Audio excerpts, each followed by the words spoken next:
Dans l'épisode de la série Demain nous appartient, diffusé sur TF1 mercredi 6 septembre 2023, les élèves et les professeurs du lycée Agnès Varda vont voir leur destin basculer dans une explosion suivie d'un effondrement.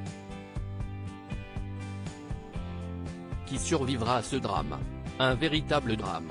Chloé Delcourt, Ingrid Chauvin, regardent les élèves monter dans leur salle de cours, tandis que les retardataires arrivent au pas de course. Marianne, Luce Mouchel, est aussi présente ce matin-là afin d'intervenir auprès d'une classe. Cette dernière a bien du mal à trouver la salle dans laquelle elle doit faire de la prévention. Elle cherche mais se perd quelque peu. Heureusement, elle peut compter sur Lizzie, Juliette Mabila, accompagnée de Jack, Dimitri Fouque, pour lui indiquer le chemin. De son côté, François, Emmanuel Moire, a oublié son téléphone portable.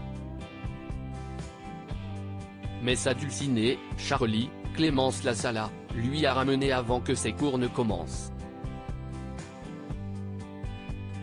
Le professeur est heureux de voir sa compagne.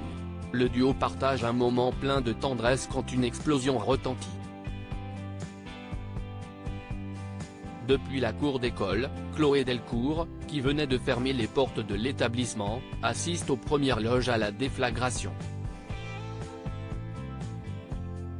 Des vitres se brisent et des flammes traversent les fenêtres.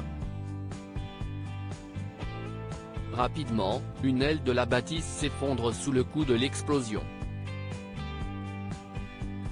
Alors qu'Adam, Alain Lebar, n'était pas encore monté dans sa classe et n'écope que de blessures superficielles, Chloé Delcourt lui demande de prévenir les secours.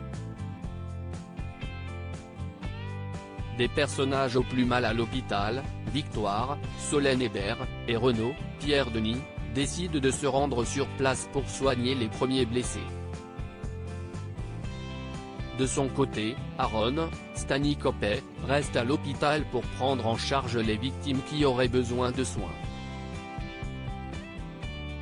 En attendant que les secours viennent les chercher, Lizzie et Jack sont plus que jamais soudés. Les frères et sœurs apportent leur aide à Corentin, Elias Goldberg, l'un de leurs camarades tandis qu'ils cherchent désespérément Marianne. Mais cette dernière est coincée sous des décombres. Si elle est en vie, elle perd beaucoup de sang. Lizzie garde son calme et lui fait un garrot en suivant ses instructions. De leur côté, Charlie et François ne mènent pas large. Le professeur est retenu sous des pierres.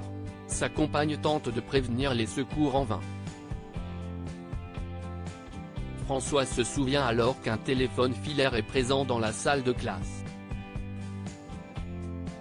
Charlie le retrouve et appelle Adam. François lui déclare son amour et lui dit combien il est heureux et fier de l'avoir retrouvé malgré sa séparation avec Swasik, Charlie Nune. François pense qu'il va mourir. Un nouvel effondrement se produit, Charlie s'allonge sur François pour le protéger.